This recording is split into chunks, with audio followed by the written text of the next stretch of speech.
افغانستان سے نکلنے میں جس عجلت کا مظاہرہ امریکہ نے کیا، اس پر سوالات اٹھ رہے ہیں، اور جس برق رفتاری سے طالبان نے ملک پر قبضہ کیا، اس نے تو خیر پوری دنیا کے سیکیورٹی اور سفارتکاروں کے ماہرین کو حیران کر دیا ہے۔ مختلف ممالک افغانستان میں اپنی 2 دہائیوں کی سرمایہ کاری اور ترقیاتی کاموں کو بھول بھال کر اپنے سفارتکاروں اور شہریوں کو جلد از جلد وہاں سے نکالنے کی کوششوں میں مصروف ہیں۔ خیال کیا جا رہا ہے کہ طالبان کی افغانستان میں کامیابی جنوبی ایشیا کی جغرافیائی سیاست میں نمایاں تبدیلی کا پیش خیمہ ہوگی، اور یہ خاص طور پر بھارت کے لیے آزمائش کا باعث بنے گی۔ اب اس حوالے سے ہم بات کرتے ہیں پاکستان کا کیا کردار ہوگا اس میں۔ پاکستان کے اوپر الزامات تو لگائے جا رہے ہیں، لیکن پاکستان ان چند ممالک میں شاید پہلا ہے جس نے کہ ایک مرتبہ پھر اپنے بازو کھولے ہیں اور افغان پناہ گزینوں کو اپنے اندر سمانے کی کوشش کر رہا ہے۔ اس پر ہم بات کریں گے۔ ہمارے ساتھ اقوام متحدہ میں پاکستان کے مستقل مندوب منیر اکرم صاحب موجود ہیں۔ السلام علیکم سر، بہت شکریہ، آپ نے وقت نکالا۔ You are a very seasoned diplomat, اور آپ سے بہتر کوئی نہیں ہو سکتا ہے اس پر بات کرنے کے لیے۔ پہلا سوال تو سر آپ سے ہم لیکن یہ پوچھیں گے کہ امریکہ وہاں مطلب تھا ہی کیوں؟ اگر ایسی عجلت میں انہوں نے دوڑنا تھا تو امریکہ کا ہدف تھا کیا وہاں افغانستان میں ہونے کا؟ مطلب کیوں امریکہ وہاں پر تھا؟ سب سے پہلے تو اگر یہ آپ واضح کر سکیں، سمجھا سکیں ہمیں اور ناظرین کو۔ جی، میرے خیال ہے یہ سوال تو آپ نے امریکنوں سے پوچھنا چاہیے۔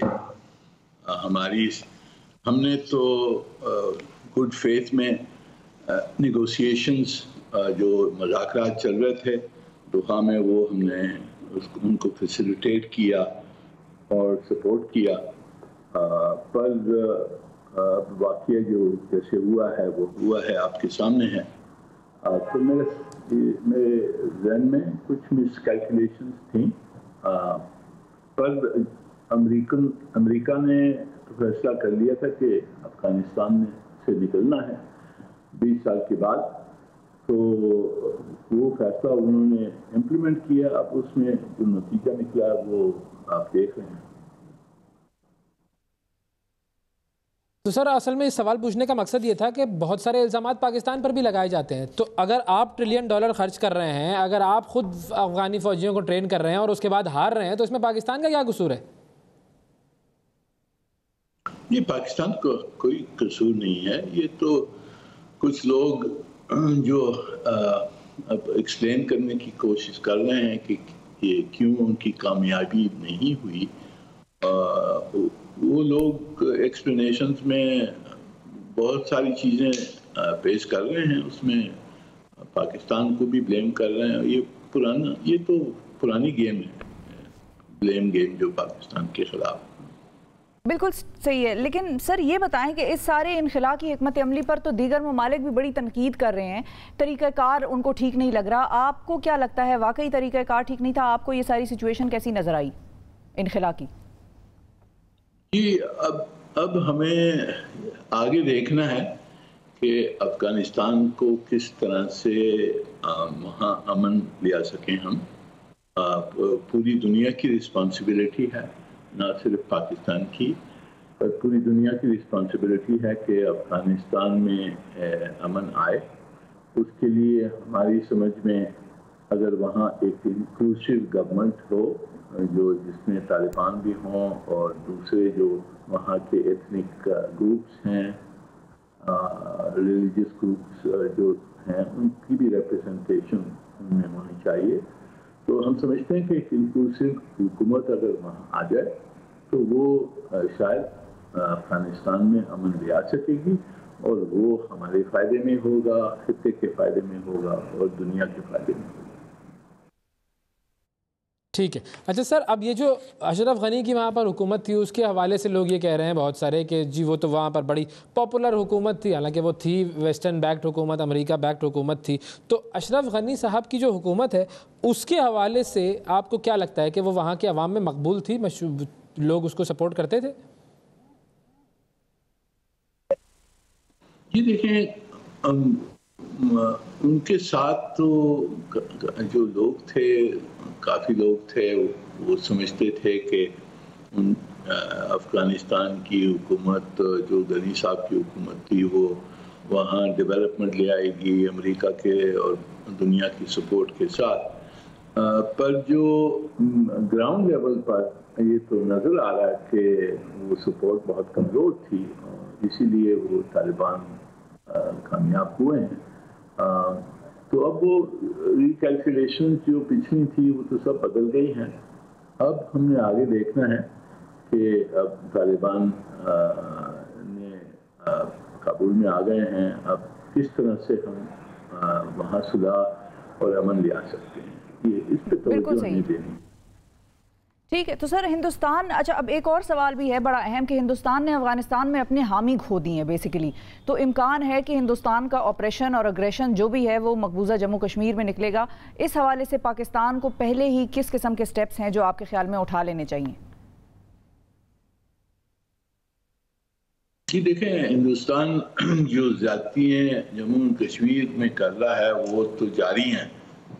وہ افغانستان میں جو کچھ وہ ہمارے خلاف کر رہا تھا اس کو ہماری کوشش ہوگی کہ وہ جو ہمارے خلاف وہاں افغانستان سے جو آپریشن وہ اسپانسر کر رہے تھے ان کو بند کیا جائے, اور ہماری خواہش ہوگی کہ وہاں جو بھی حکومت آئے گی کابل میں ان سے ہم کوآپریٹ کر کے اس کو بند کروا دیں.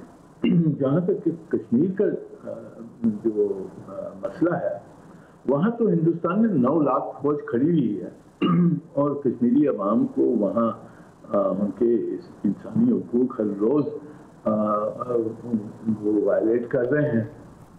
وہ ہندوستان کا وہ کیمپین تو کبھی رکا نہیں تھا, وہ جاری ہے, اور اس کو ہم نے دنیا میں ایکسپوز کر کے بتانا ہے کہ ہندوستان کو جو انسانی حقوق کی سٹینڈرڈز ہیں اس پہ آنا چاہیے, اور ان کو پاکستان اور کشمیریوں سے مذاکرات کے تحت ایک جسٹ سلوشن ہونی چاہیے جو سیکیورٹی کاؤنسل ریزولوشنز اور کشمیری عوام کی جو خواہشیں ہیں ان کو فلفل کر سکیں. تو سر یہ جو ہندوستان نے یو این کے اجلاس میں پاکستان کو بولنے کا موقع نہیں دیا, اس حوالے سے کیا کہیں گے؟ کیا ہندوستان کو یہ حق حاصل ہے کہ وہ ایسا کر سکے, اور باقی جو ممالک تھے ان کا کیا رد عمل تھا اس پر؟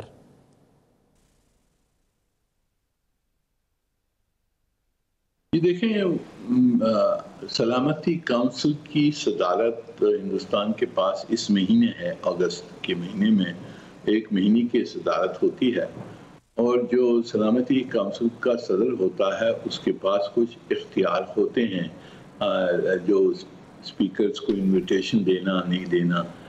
تو وہ ہندوستان نے ابیوز کیا ہے, کیونکہ صدر کی حیثیت سے تو انہیں امپارشل رہنا چاہیے, اور جہاں کوئی مسئلے میں کوئی اگر پاکستان ہو یا کوئی اور ملک ہو جس کی شرکت سے سلامتی کونسل کو فائدہ ہوگا, ان کے بحث میں فائدہ ہوگا, اضافہ ہوگا, تو اس کو انوائٹ کرنا چاہیے. یہ ایک ٹریڈیشن رہا ہے, پر ہندوستان نے پاکستان کی دشمنی کی وجہ سے انہوں نے انکار کر دیا.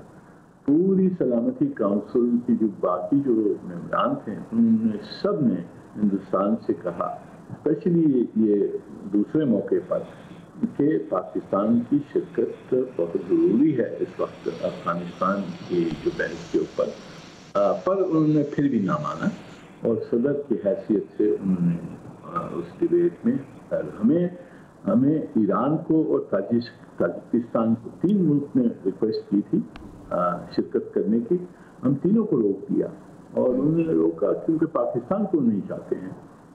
تو میرے خیال میں سلامتی کونسل میں تو یہ اندازہ ہے کہ ہندوستان اپنی صدارت کس طرح سے ابیوز کرتا ہے, اور اس کو ہم نے ایکسپوز کیا ہے, اور جہاں تک کہ ہمارے موضوع تھے وہ ہم نے دنیا کے سامنے سیکیورٹی کونسل کے باہر کھڑے ہو کر سب پوری دنیا کی میڈیا کو بتایا ہے ہماری پوزیشن. تو دنیا کو ہماری پوزیشن وہ جانتے ہیں, اور جو ہندوستان کی جو حرکت تھی اس سے بھی کافی لوگ ناخوش ہیں. بالکل ٹھیک ہے.